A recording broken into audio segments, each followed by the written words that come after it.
Pessoal, beleza? Boa noite. Vamos aqui para mais uma aula de sistema de controle de powertrain, tá? Como eu já falei a vocês, a gente segue naquele mesmo molde. Dia de hoje, quarta-feira, uma aula, né, 100% teórica, digamos assim. E amanhã tem um videozinho novo aí de uma gravação que fizemos aí no Ford Ka, que vai ser o carro que vai acompanhar a gente nas nossas práticas, tá? Bom, a gente terminou a aula da semana passada. Foi aqui, meu Deus? Acho que foi, né? Isso, foi aqui mesmo. Terminamos então a aula da semana passada aqui nesse slide, falando um pouquinho sobre as duas próximas fases do PROCONV, né? O PROCONV, que é o Programa de Controle de gases emitidos na atmosfera. E hoje a gente fala um pouquinho agora sobre questões relacionadas também à parte de sistemas de controle, né? E a primeira, além aí dessa questão das emissões, é a gasolina brasileira, né? Gasolina essa que sofreu uma mudança aí nos últimos dias, né? Se a gente considerar que essa medida passou a valer a partir do início de agosto. Né? Então, algo que sempre diferenciou a gasolina estrangeira da nacional é a quantidade de etanol anidro. Né? Por aqui no Brasil, há uns 2 ou 3 anos atrás, não me recordo direito, mas tem pouco tempo ela saiu de 25% e foi para 27%. Então, quando você compra um litro de gasolina, na verdade 270 ml, né, são provenientes de álcool e 730 necessariamente de gasolina, tá? E aí tem um gráficozinho aqui, uma comparação. A gente tem alguns outros países, né? Esse gráfico ainda não está 100% atualizado, mas aqui no Brasil ele marca aí 25, só que a gente sabe que na verdade, né, nós temos o E75, e aí ele fala aqui um pouquinho dos outros locais, né? Nos Estados Unidos hoje eles utilizam o E10, então a gente tem no máximo 10% de etanol, só que já está em aprovação uma medida para ultrapassar esses valores para E15, né? E aqui na Europa hoje a gente tem aqui o E85, tá? Ele traz aqui também alguns veículos flex que tem na Europa e nos Estados Unidos que utilizam o E85, enquanto que no Brasil, né, nós temos o E100, tá certo? Bom, a partir de agosto, como eu antecipei para vocês, né, isso já entrou em vigor. Os motoristas que abastecem seus veículos, eles possuem agora, né, disponível uma gasolina de melhor qualidade. Como hoje já são dia 19, eu creio que a partir de agora todos estarão abastecendo com esse mesmo combustível, né, porque já deu tempo dos postos zerarem os seus tanques, né, que armazenavam combustível, e agora já está apenas utilizando combustível novo. Esse, inclusive, foi uma das justificativas aí para o aumento dos preços, né? Há um tempinho atrás aqui em Salvador a gente estava comprando gasolina a R$3,99 e R$4,09, né? E aí de repente esse combustível saltou aí para R$4,49, R$4,59 e R$4,69.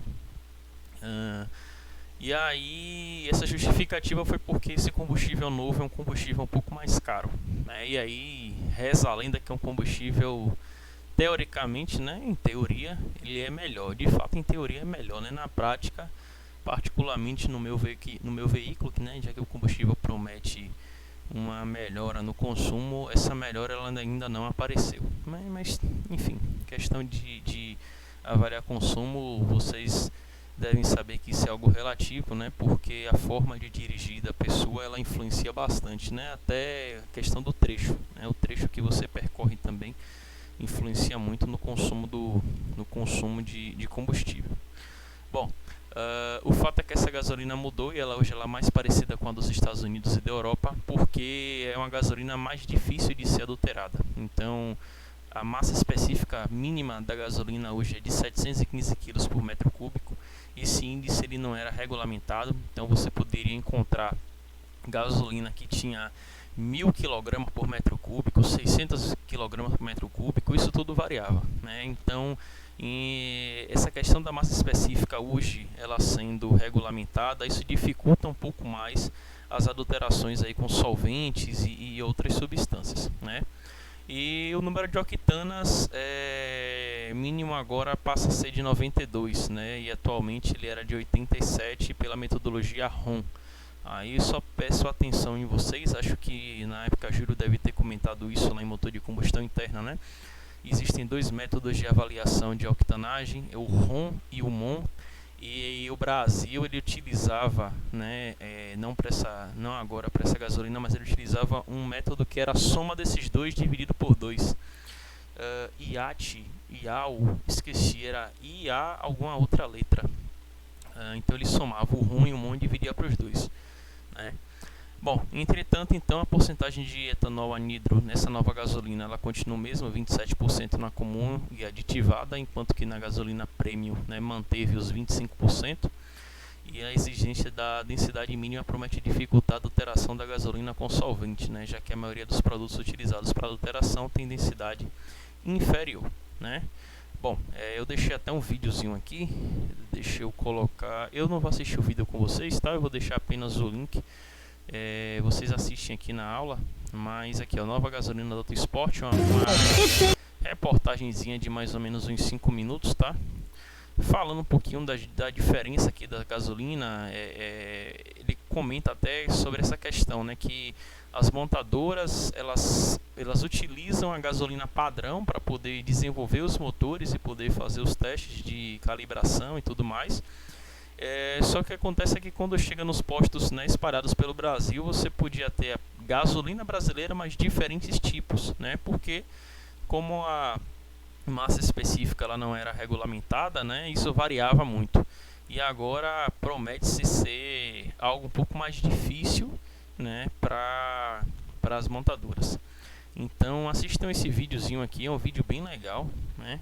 Acredito que vocês vão gostar. Procurem um vídeo novo que não fosse tão grande. Mas então esse aí fica, ele dá até o exemplo aqui com as laranjas, tá? Então esse fica de indicação para a gente ter na aula de hoje, beleza? E aí ele fala aqui das laranjas, que tudo aqui é laranja, né? Mas você tem laranja pera, laranja lima, laranja não sei o que, e aí ele faz essa menção com combustível. Bem legalzinho esse daqui, tá, pessoal? Bom, voltando aqui então, né? Assistam aí depois essa questão do vídeo. E o combustível ele tem um fator muito importante na vida aí dos engenheiros e dos técnicos especialistas, porque querendo ou não é através do combustível que a gente vai fazer a mudança de energia, né? A gente tem uma transformação de energia, ou seja, o motor basicamente ele consegue transformar a energia química que está presente nos combustíveis em energia cinética que vai sair, né, lá no volante do motor. Então a quantidade de energia sob a forma de calor, então o combustível, né, ele vai conseguir proporcionar essa energia térmica, né, liberada, ela geralmente é medida em quilocalorias ou em quilojoules, né, isso varia um pouco, mas a quantidade de energia sob forma de calor que um combustível pode fornecer quando queimado completamente chama-se de poder calorífico, tá? Inclusive eu já faço até um comentário aqui para vocês, é o seguinte, diversas vezes isso é feito de forma errônea, tá? O pessoal aí fora comenta, porque o combustível aditivado ele deixa o motor mais potente, ele deixa o motor consumindo menos, né? Isso na verdade, se a gente for avaliar pelo pé da letra, isso não existe, tá? Porque o poder calorífico inferior, que é o PCI, ou o próprio poder calorífico, né? Geralmente a gente chama de PCI, tá? Poder calorífico inferior. Então, o PCI da gasolina comum e da gasolina aditivada é a mesma, tá? Se o seu veículo está fazendo uma quilometragem maior com combustível aditivado, com toda certeza o combustível comum daquele posto é um combustível adulterado, enquanto que o aditivado não é adulterado, porque a gente não tem argumentos científicos para poder explicar que a gasolina aditivada tem um poder calorífico maior. O que a gasolina aditivada ela tem, né, e isso realmente ela possui por um prazo de 30 a 60 dias, são alguns aditivos, que esses aditivos vão auxiliar na limpeza e em outros aspectos do motor. Como assim limpeza? A gente tem alguns aditivos que são detergentes, ou seja, Enquanto se está passando por todo o sistema de alimentação, né, a gente ainda vai ter essa aula, mas enquanto se passa pela bomba de combustível, pelos bicos injetores, pela flauta, ela consegue fazer com que ocorra uma descarbonização, uma descontaminação desses equipamentos, né? Não é nem equipamentos, né? Mas desses componentes, tá? Dentro do motor, quando essa gasolina ela explode, ela consegue também descontaminar parte ali da nossa câmara de combustão, né? Que vai ser composta ali pelo cabeçote, vela e pela face superior do pistão. Então, isso realmente a gasolina aditivada ela pode agir, né? Mas daí afirmar que a gasolina aditivada ela consegue melhorar o consumo é um pouco negligente aí da parte da galera do posto, tá certo? Por quê? Porque eles dois têm o mesmo PCI, o mesmo poder calorífico inferior. Aí, no caso das gasolinas premium, não. No caso da gasolina premium, a gasolina realmente é uma gasolina muito melhor, né? Por isso que ela é tão cara. Então, além de ela só ter 25% de etanol, é uma gasolina muito mais preparada, muito mais refinada. O PCI dela é um pouco diferente, e além do PCI dela ser um pouco diferente, ela tem aditivos especiais, né? Que esses aditivos especiais eles vão fazer com que a gasolina consiga suportar maiores taxas de compressão, né? E aí, por conta disso, né, é um combustível que consegue resultar em uma forma melhor da energia, tá certo? Bom, no caso dos automóveis, os combustíveis mais comuns são a gasolina e o álcool, cujo poder calorífico tipicamente, né, são 906 ou 6.106 quilocalorias por quilo, tá? Então, se a gente olhar aqui, ó, pega aqui gasolina sem álcool, na verdade ela teria 11.220, né, gasolina pura. A gasolina com 20% de álcool, 9.700. Aí acredito que eles já tenham feito uma contazinha aqui para chegar nos 9.600, né? 22, 23, não sei de quando esse gráfico é. E o álcool combustível é na faixa aqui de 6.100, 6.500, tá? Isso, por exemplo, explica, né, uma das razões que explica o porquê que um veículo consome mais álcool do que gasolina. Observe que se o PCI, né, se o poder calorífico inferior é a forma, né, a forma de calor gerada, ou seja, digamos que seja na totalidade a capacidade que aquele combustível tem em gerar calor, né, em gerar queima. Veja que a gasolina ela consegue gerar muito mais queima, muito mais calor do que o álcool. Consequentemente, no motor de combustão interna, se você está lá parado no seu carro com a mão no volante, pisando na metade lá do seu acelerador, estou chutando aqui na paralela.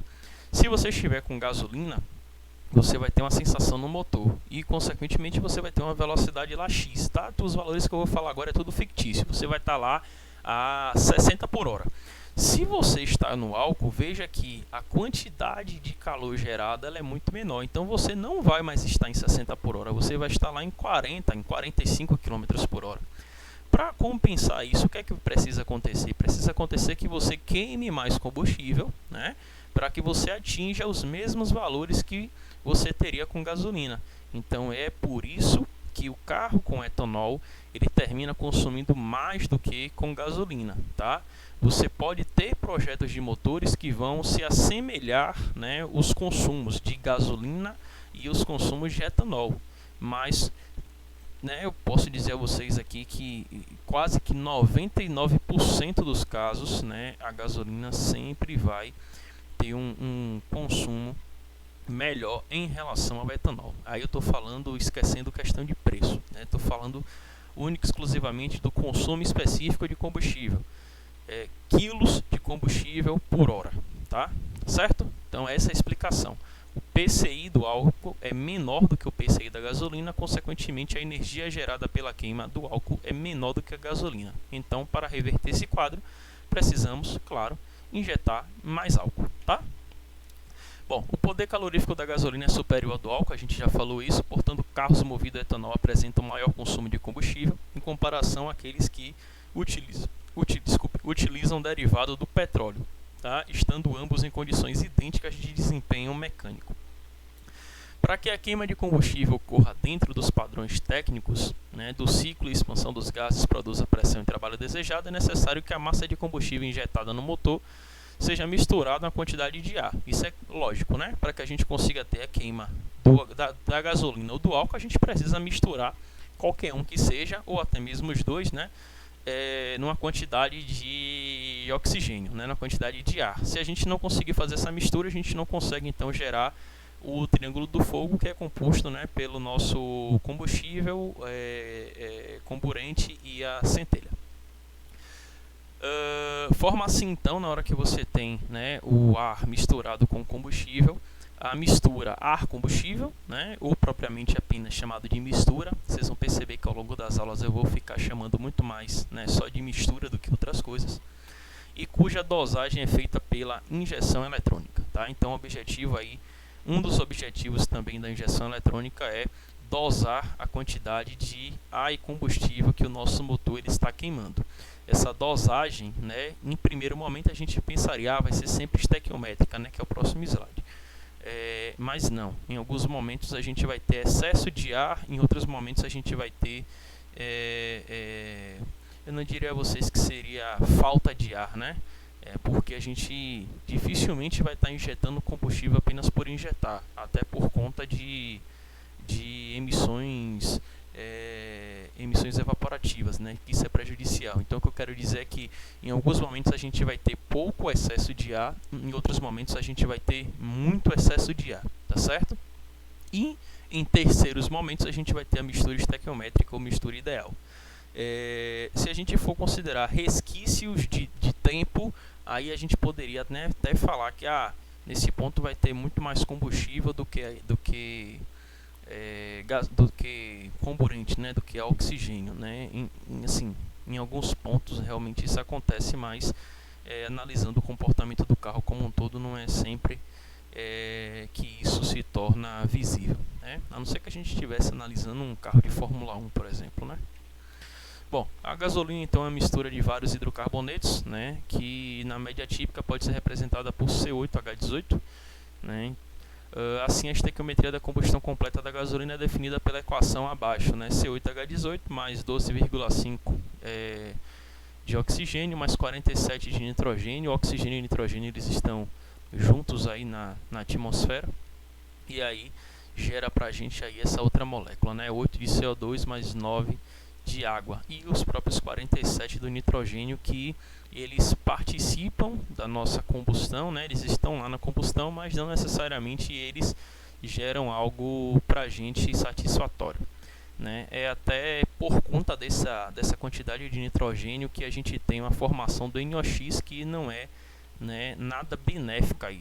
Isso seria uma mistura estequiométrica, ou seja, uma combustão completa, mas lembro aos senhores que dificilmente nosso motor consegue fazer essa combustão completa, tá? É por isso que a gente tem os sistemas de tratamento das emissões. Seguindo o mesmo princípio, a combustão completa da etanol segue a equação abaixo. A molécula muda um pouco, então ela deixa de ser C8H18 e passa a ser C2H6O, né? E aí você precisa de 3 de oxigênio, né? Aí você tem 11 de nitrogênio, e aí você gera 2 CO2 mais 3 H2O, e os mesmos 11,3 de nitrogênio eles são mantidos, tá? Aí só um pouquinho de química, vou passar um pouco rápido, né, que não é nosso objetivo, mas se multiplicarmos a quantidade molecular por seus números de massa, a gente percebe que é necessário 15 unidades de massa de ar para cada unidade de massa de gasolina. No álcool isso muda também, tá? No álcool a gente percebe fazendo aquela mesma conta, né, multiplicando pelo número de massa, a gente percebe que a gente precisa, na razão estequiométrica, 9 partes de ar para cada parte de gasolina. Isso, pessoal, é importante pelo seguinte: veja que, imagine que vocês hoje são engenheiros lá de calibração.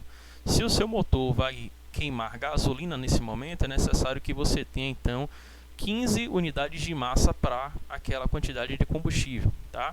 Se você agora vai queimar etanol, é necessário que você tenha 9. E como a gente tem um gasol, né, que é composto por 27% de etanol, essa mistura não vai ser nem 15 nem 9, né?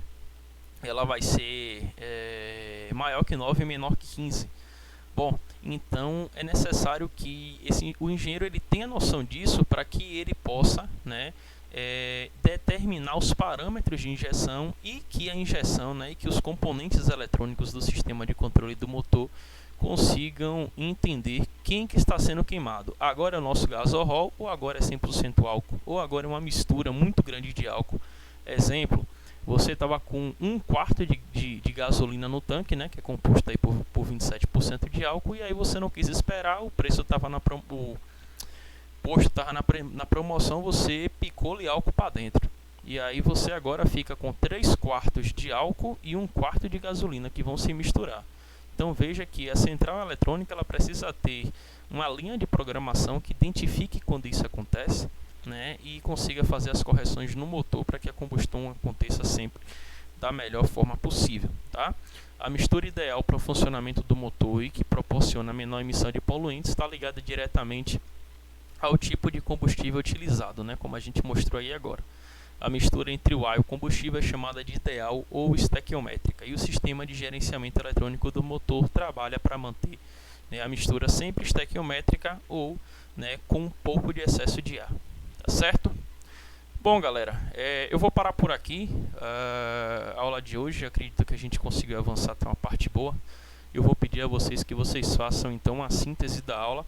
Aí vocês podem fazer uma síntese da aula envolvendo aqui o que é a mistura estequiométrica, né? O que é a mistura ar e combustível.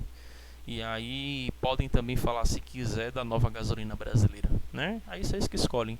Eu recomendo que vocês falem da nova gasolina brasileira, porque é algo que vocês vão estar utilizando no carro. E aí vocês ficam sabendo, né, de algumas novidades. Beleza? Bom, por hoje é só isso aí. Amanhã a gente se vê. Um abraço. Qualquer dúvida, mande um e-mail. Tchau, tchau.